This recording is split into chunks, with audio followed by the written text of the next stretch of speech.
Hello, I'm Twigcat and welcome back to another third channel video. We're going to go for a walk and talk today, partly because people seem to have liked these in the past, and partly because it's insanely hot here in Nevada, which is where I'll be spending most of the rest of 2020.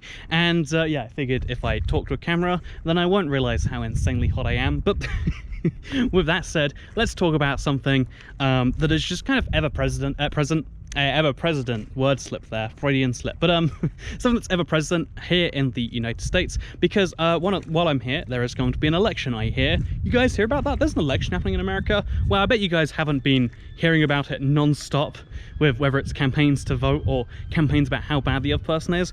And it's something that is always, you know, something that worries me a little bit is the fact that on November 4th, pretty much no matter what happens, 50% of the country, it's realistically more than 50%, will be upset. There is no outcome that can happen on that day that will not lead to half the country being very upset in who is the figurehead of their nation. And I say at least 50% because in reality, again, in a two-party system, it's been kind of cracked. It's been worked out that the best way to campaign is not to campaign on your own ideas, not to campaign on the things you want to do to advance the country, the world, whatever else it is, but instead it's been worked out that the best thing to do is to kind of disparage the other side. Because if you put out your own idea, you have to defend it. If you put out an idea about how bad the other person is, they have to defend it. And the more bad things you can throw and the fewer things they can kind of throw off themselves, it basically just becomes a mudslinging war. It becomes a war of who is the least, you know, who is the least worst candidate rather than the best, which is a problem by itself. But it's a problem partially because of the fact that I'm British. I don't have a say in this election.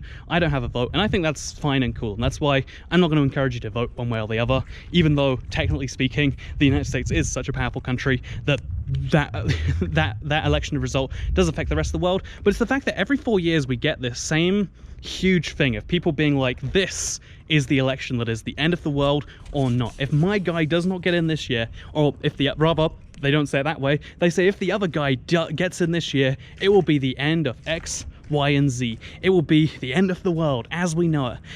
And it's kind of frustrating me, partly because if you ever, you know, strike back at those people, they're like, well, actually, for these groups, that basically is the thing. Like, people die all the time because of politics, something which is insane that's technically true, but it's also because of the fact that I think that this is not how it should be.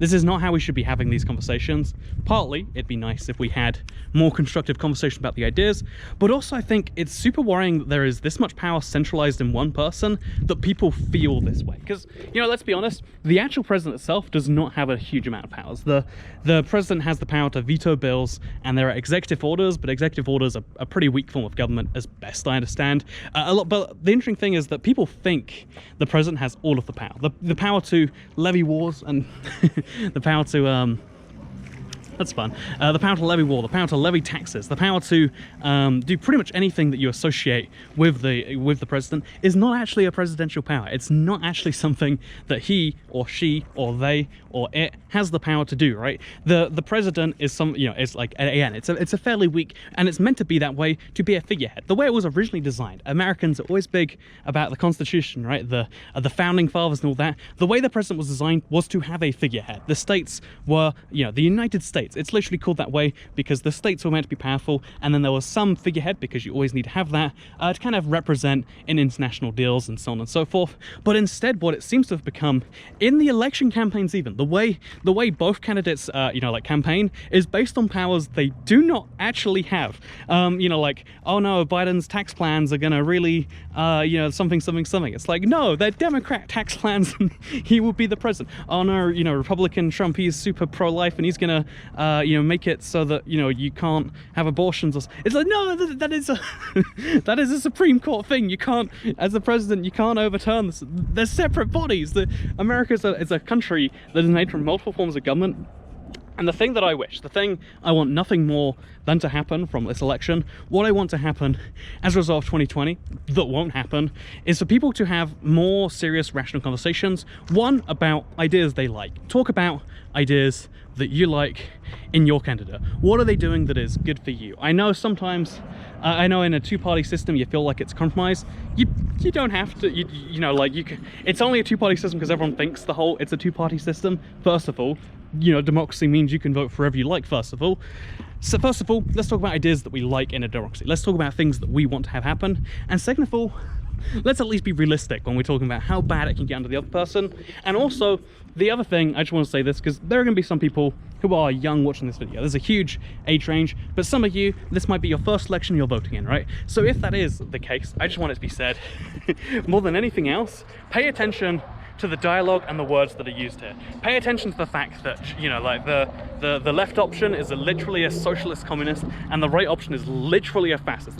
That is not, this is like widespread political belief now that he's, you know, not, and I say that amongst a particular, you know, group of, you know, teenagers, but like the fact that it's like said and, you know, not challenged very often that there is literally, you know, like a fascist on the one side, there's literally a socialist on the other side. Pay attention to these things, and pay attention to how bad it will be under the person that you're not picking, and, you know, like the side of the aisle that they stay on. And then in 4 years, in 8 years, in 12 years, when this exact same conversation happens again, just with the name switched out, realize then that it's like, oh yeah, this is the campaign hitting you. I know the campaign, they spend billions of dollars, by the way. This is a single position, a single person that has billions of dollars, you know, like that is so powerful, seemingly, that people are willing to spend billions choosing who they want in charge instead of the other person. But even though that's the case, even though that's how this is, and therefore, of course, it's going to seep into the minds of many people that this is a seriously important decision, and it is. Like, sure, when a country is as powerful as America, no matter how low level the elected official is, it's going to be important. But it's always worth, I think it should be worth saying on two levels. One, there should not be a person that is so powerful that he can ruin the lives of 50% of the people. Whoever you think, you know, is going to have their lives ruined on November the 4th, in reality it's like January 2021, right? Whoever's life is going to be ruined if the guy you don't like gets in, who should have the power to do that to them? Why, you know, like that, what you should really be voting for is that system. And second of all, again, I don't want this to, you know, if you ever say anything like, oh yeah, well, you know, like both sides, something is like an equal thing, even if it is a literally true thing that both sides are spending billions convincing you the other person is wrong. Even if you say things that are true like that, it's like, But first, the other thing I want to say is, like, you know, voting is important. Especially if you're a young person, statistically, young people don't vote. Statistically, your voices are underrepresented. That is a thing that is just kind of true. But the point I want to make is, like, even if you don't care about the president, even if you think they're literally equal, they're equally bad, equally good, you know, no one has that opinion. You know, but still, I'm going to have it today. What do I want to have happen in 2020? You know, there's two really great candidates. I just wish, you know, it's a real shame that there's they're happening at the same time. I wish I could vote for both. But in case you think they're equally good, or, you know, like, it's sad that, like, you think they're equally bad, or they're so close to equally bad that it doesn't even matter, I think the important thing that people need to get in their minds is that even if it is a supremely powerful position, even if it is as powerful as they will have you believe, the most powerful thing that you can actually do, the most important vote that you can have, is not for the president. Even for the National Congress or your Senate seat, arguably it's not the most important vote, but instead it's the things that are happening locally. There are lots of people who really think the most powerful thing that they can do is to vote. Like, oh yeah, if I really want to support insert group here, most important thing I can do is to vote on the federal level. No, the most important thing you can do, especially in America, a country where there is so much local government, like I'm staying in Las Vegas. I'm actually staying in Paradise, which doesn't have a local government. I'm staying in Las Vegas though, and then there's Clark County government, and then there's Nevada government, and then there's the United States government. It's super interesting, the layer cake of that. I'd love to talk about that sometime, but the fact is, there are lots of layers of government, and the most local ones are usually the ones that affect you the most. They're usually the ones that don't get stuck up in the bipartisan issues. Instead, they focus on ideas to bring things forwards. And that's why I'm actually in Summerlin right now. It's a random little satellite city around Vegas. They have bike lanes here. That's cool. Do you like bike lanes? You could vote for them to happen. You could vote against them to happen. The most important issues in anyone's life happen at the local level. The most important thing you can do is not vote for your favored presidential candidate. The most important thing you can do that will make a real difference to someone's life right now, if you have to vote and that's your only tool, yeah, do so locally. But realistically, that's not your only option. Your only option is not to vote. There are many things you can do in your local life to make things better for whatever group that you think is being targeted, persecuted. And I think that's the important thing I'd like to see. I'd like to see people be like, yeah, voting's important, I do it, but also I do X. It is not enough. If you care about something, but you care about it only enough to vote every 4 years, when in reality there are elections every year, and especially federal elections every 2 years. If you care about something only enough to vote for every 4 years, maybe your vote, maybe your voice shouldn't count. Maybe, you know, like doing things every single day of your life is more important than that. Or maybe this is, someone's gonna be like, oh, a toy cat. Well, actually, that's a pretty something opinion. But whatever, it's hot, like I said. I'm just enjoying this breeze right now. I'm sorry if you haven't been able to hear anything, because I apparently walked onto a road at some point in this. Jesus Christ!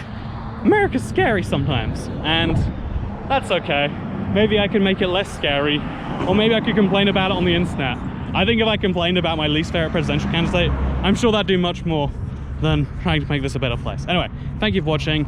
Third channel. The thing I want is for the president to not be this huge deal. It won't happen, but that's okay, because as long as you want it to happen, and as long as you make a vague effort every 4 years, that's really what counts, right? Anyway, thank you for watching. Third channel. Don't care. Goodbye.